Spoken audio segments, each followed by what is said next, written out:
Hello, so I hope to give a short introduction to how to use this application. First of all, you will have to start the backend connection. So just run the Python file and it will run in the background. And then just start the application.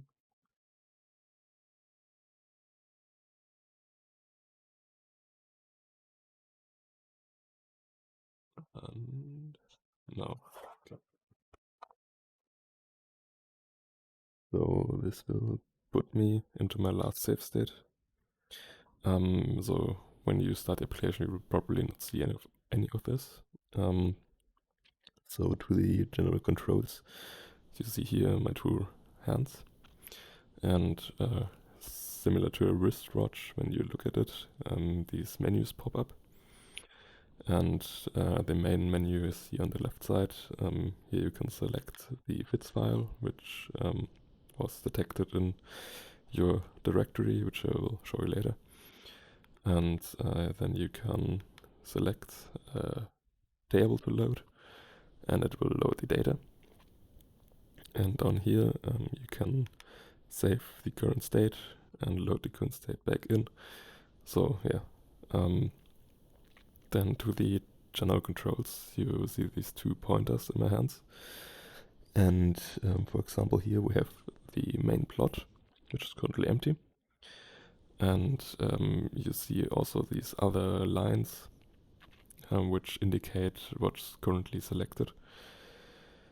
And so for detecting what is selected, it uses like a raycast and a proximity heuristic, so it will try to find what you want to grab, but it's not always perfect, so it might take some getting used to.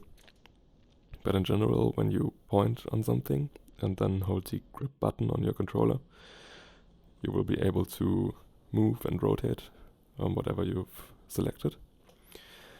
And then by also holding the grab button on your second controller, you will be able to scale, rotate and move with both of the hands simultaneously.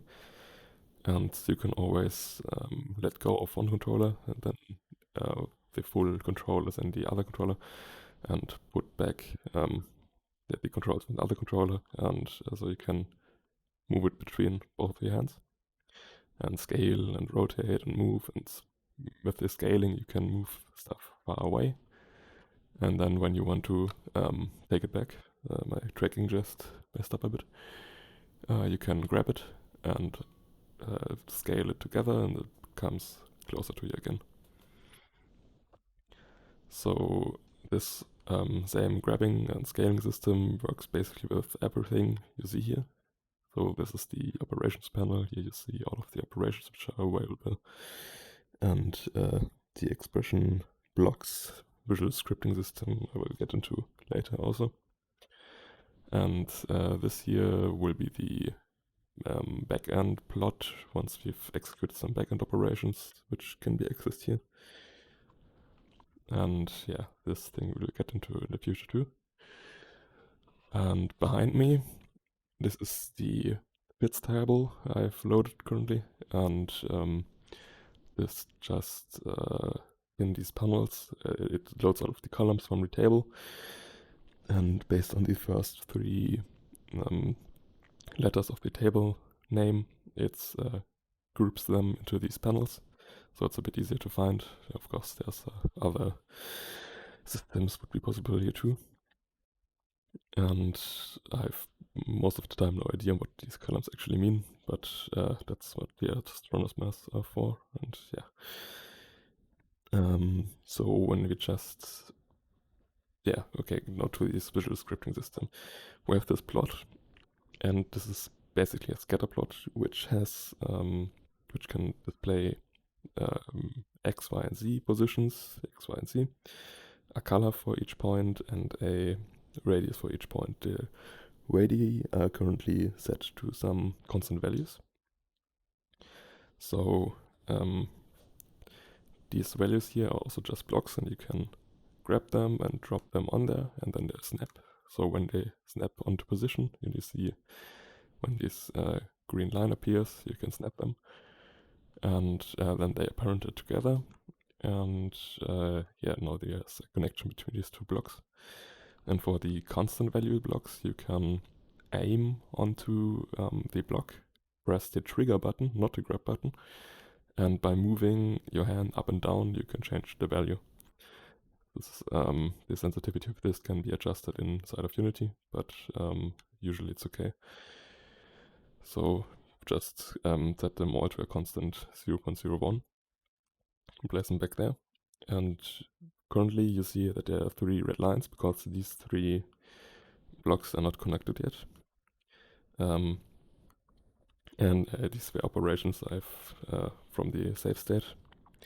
And whenever you have a block, you see these red cubes on the bottom of your hand.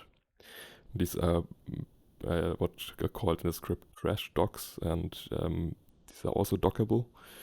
But when you drop it on there, the block you're holding is getting deleted. This is useful so not to clutter your space too much.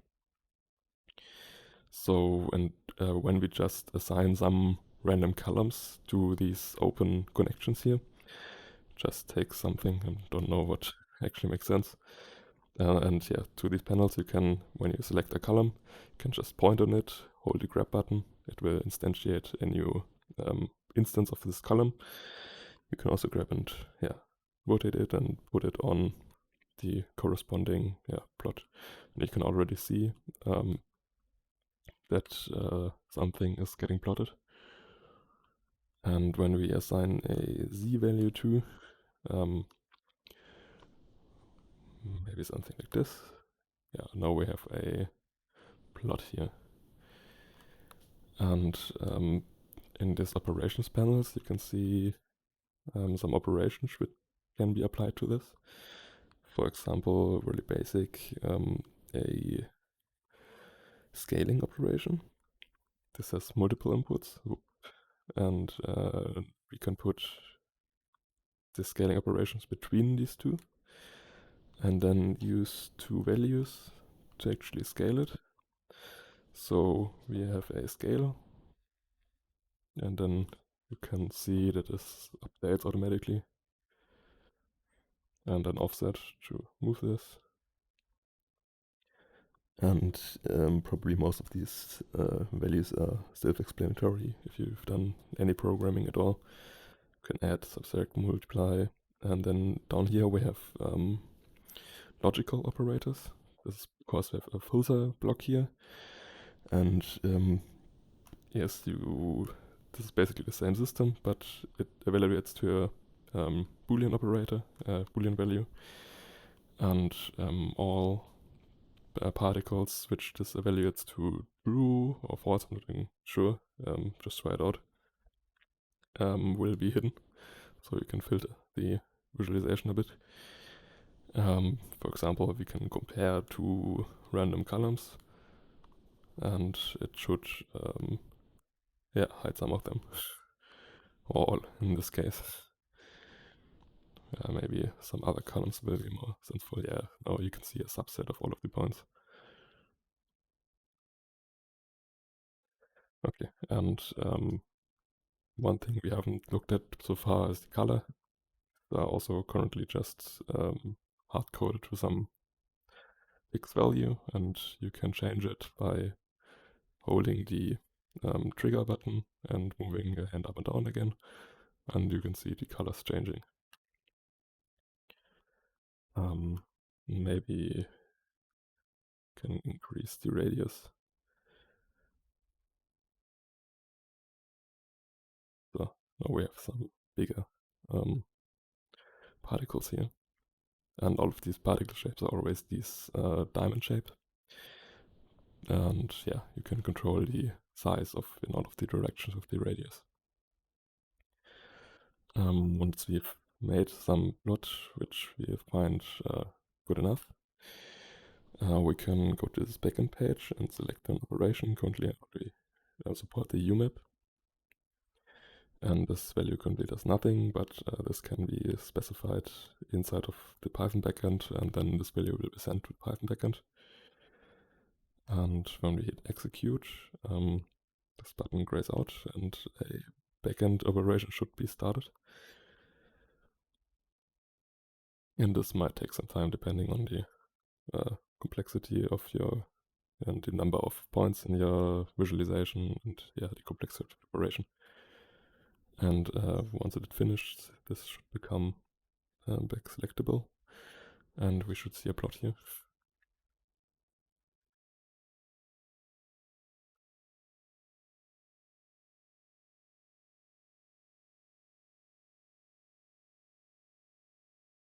I hope so. Ah, yeah, here we have something.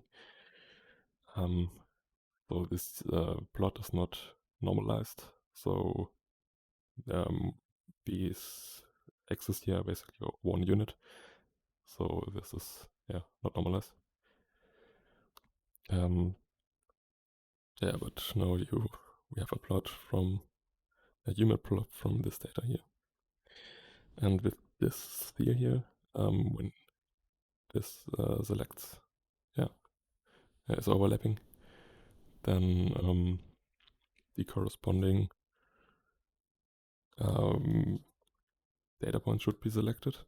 Not sure why these are not selected, but all of the other seem to be working.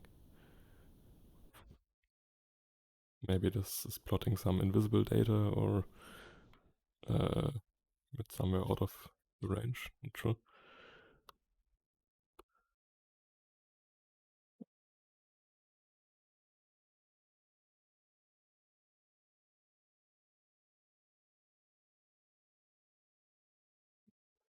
Yeah, that's strange.